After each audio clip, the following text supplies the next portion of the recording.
Today, we consider a report recommending that the House of Representatives hold Attorney General William Barr in contempt of Congress for defying a valid subpoena issued by this committee.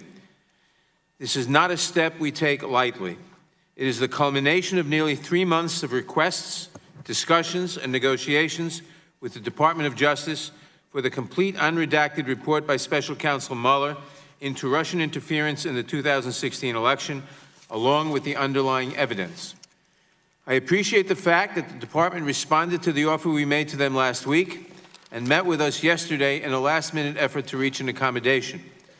We heard the Department out, we responded to them in good faith, and after all was said and done, we unfortunately were still unable to reach agreement, and we proceeded with our markup today.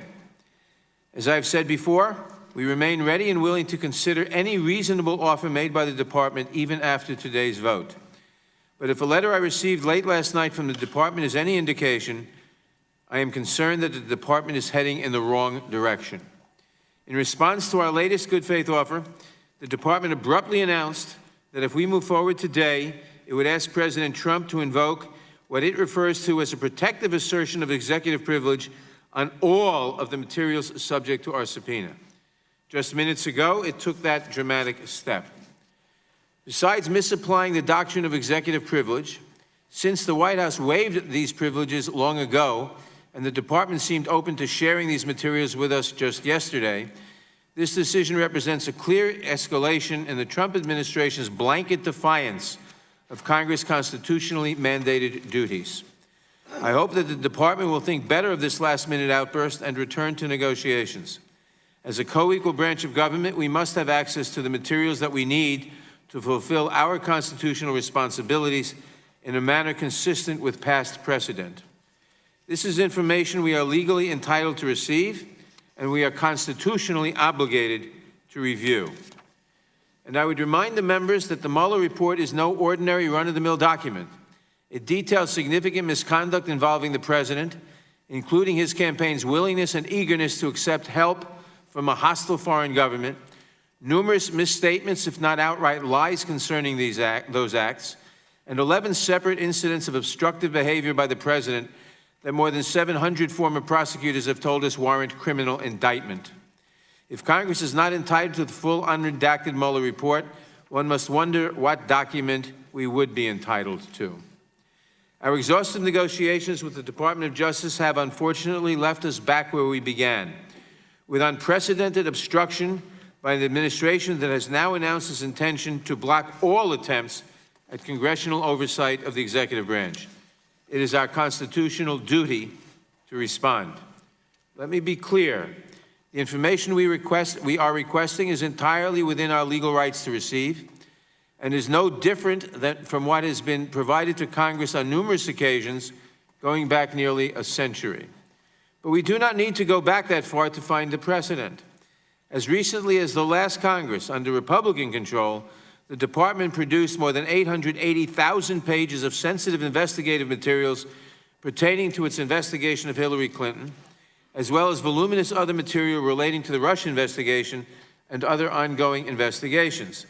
That production included highly classified material, notes from FBI interviews, internal text messages, and law enforcement memoranda.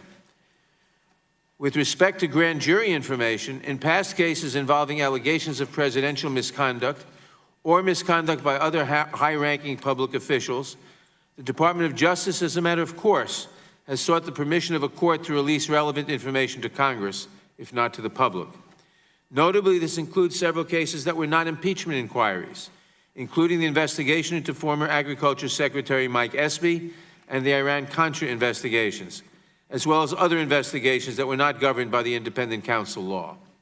But no matter the fact that the law and history clearly support the release to Congress of this kind of information, the Trump administration has taken obstruction of Congress to new heights.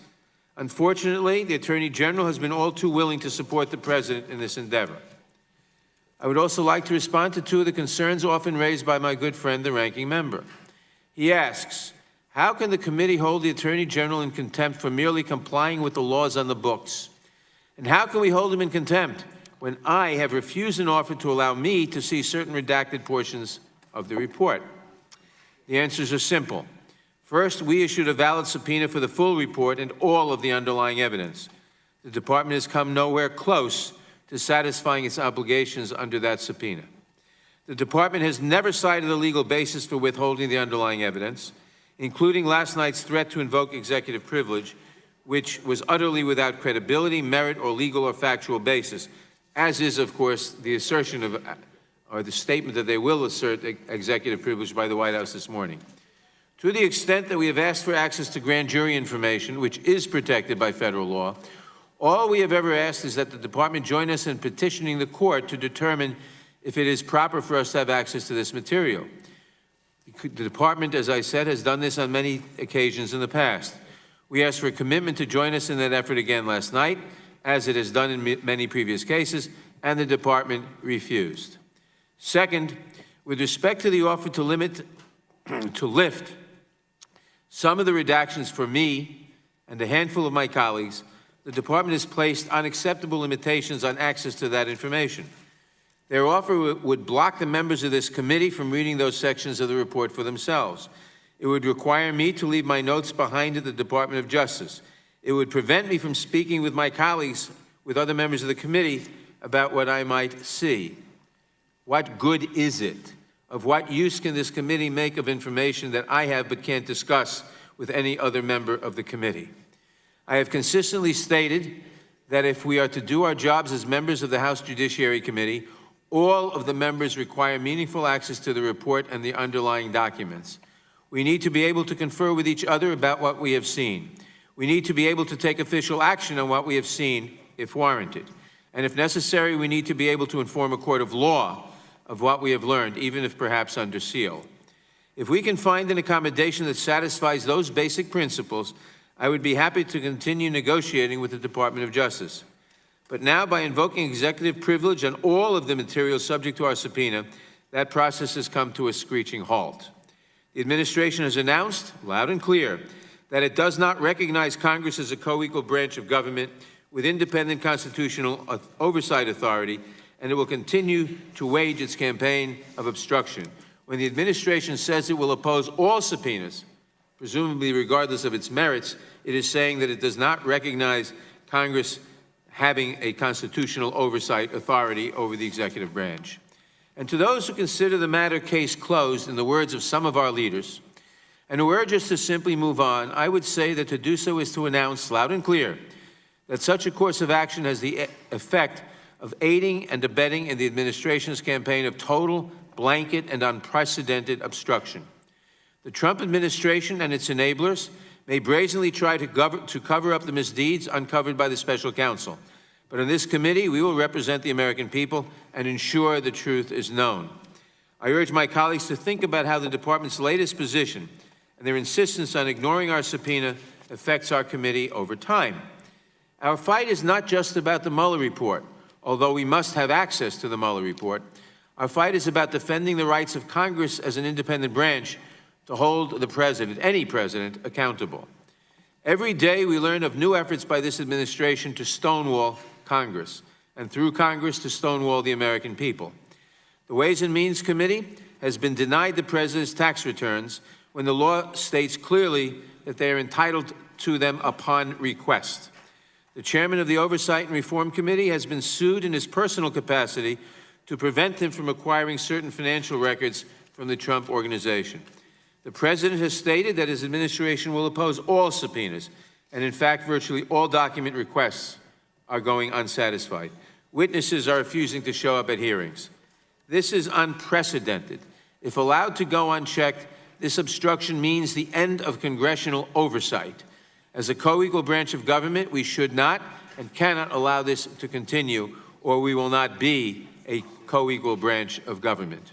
I urge my colleagues, whether or not you care to see the full Mueller report, and we should all want to see the complete report, to stand up for the institution we are proud to serve. I expect that we will have a full debate today on the measure before us. I hope that at the end of it, we will do what is right. No person, and certainly not the top law enforcement officer in the country, can be permitted to flout the will of Congress and to defy a valid subpoena. No person, not the Attorney General, not the President, can be permitted to be above the law. That is what is at stake today. I urge all of my colleagues to support this report.